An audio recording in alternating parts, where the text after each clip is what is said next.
যুক্তরাষ্ট্রের অভিবাসন নীতির কঠোর বাস্তবতা আবারও এক মানবিক ট্র্যাজেডির জন্ম দিয়েছে।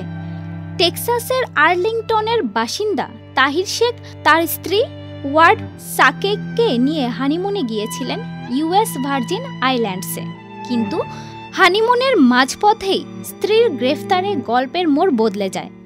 এ নবদম্পতি ১২০ দিনের বেশি সময় ধরে একসঙ্গে নেই, কারণ স্ত্রী সাকেইক বর্তমানে যুক্তরাষ্ট্রের অভিবাসন আটক কেন্দ্রে বন্দী। তাহির শেখ জানান, তার স্ত্রী ওয়ার্ড সাকেইকের বিরুদ্ধে ইমিগ্রেশন অ্যান্ড কাস্টমস এনফোর্সমেন্ট কোনো পূর্বপরিকল্পিত অভিযান পরিচালনা করেনি, কিন্তু ফেব্রুয়ারিতে সেন্ট থমাসে থাকাকালীন যখন তিনি যুক্তরাষ্ট্রে পুনঃপ্রবেশের চেষ্টা করেছিলেন, তখন সীমান্ত নিরাপত্তা সংস্থা তাকে আটক করে।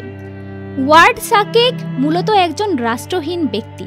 তিনি এমন একটি দেশে জন্মেছেন যারা জন্মসূত্রে নাগরিকত্ব দেয় না।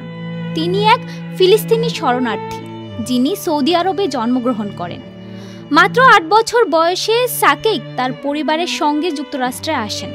তাদের আশ্রয় আবেদন শেষ পর্যন্ত প্রত্যাখ্যান করা হলেও নাগরিকত্ব না থাকায় যুক্তরাষ্ট্র সরকার তাদের নির্বাসন করতে পারেনি। ফলে তাদের প্রতি বছর ইমিগ্রেশন কর্তৃপক্ষের সঙ্গে চেক ইন করার শর্ত দেওয়া হয়। দীর্ঘ ১৪ বছর ধরে সাকেইক নিয়ম মেনে চলেছেন। University of Texas at Arlington থেকে স্নাতক ডিগ্রি অর্জন করেছেন সাকেইক।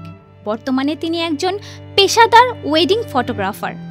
এ নবদম্পতির আইনজীবীরা এখন সর্বোচ্চ চেষ্টা করছেন যেন সাকেইকের নির্বাসন ঠেকানো যায়। যদিও আইসিইউ নিয়ম অনুযায়ী যাদের দেশচ্যুত করা সম্ভব নয় এমন রাষ্ট্রহীন ব্যক্তিদের ৯০ দিনের পর ছেড়ে দিতে হবে, কিন্তু সাকেইকের ক্ষেত্রে তা হয়নি। তিনি ইতোমধ্যেই ১২০ দিনের বেশি সময় ধরে বন্দী অবস্থায় আছেন।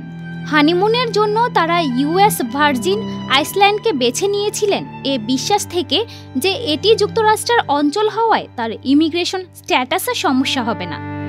আইসিএ এক বিবৃতিতে জানিয়েছে, সাকেইকের গ্রেফতার কোনো নির্দিষ্ট অভিযান ছিল না। তার বিরুদ্ধে ২০১১ সাল থেকে চূড়ান্ত নির্বাসন আদেশ রয়েছে এবং তার আপিল ২০১৪ সালে খারিজ হয়েছে। সংস্থাটি বলেছে, তিনি ২০১১ সাল থেকে চূড়ান্ত নির্বাসনের মুখে রয়েছেন এবং আইনি প্রক্রিয়ার সমস্ত সুযোগ ইতোমধ্যে শেষ করেছেন। এই ঘটনা কেবল একটি দম্পতির ব্যক্তিগত দুর্ভোগ নয়, এটি আরও একবার চোখে আঙ্গুল দিয়ে দেখিয়ে দিচ্ছে যুক্তরাষ্ট্রের অভিবাসন ব্যবস্থার অমানবিক বাস্তবতা, বিশেষ করে রাষ্ট্রহীন অভিবাসীদের জন্য, যাদের নেই কোনো নাগরিকত্ব, নেই নিরাপদ আশ্রয়ের নিশ্চয়তা এবং যাদের জীবনের প্রতিটি অধ্যায়ই একটি অনিশ্চয়তার মধ্য দিয়ে লেখা। ডেস্ক রিপোর্ট, আজ বার্তা।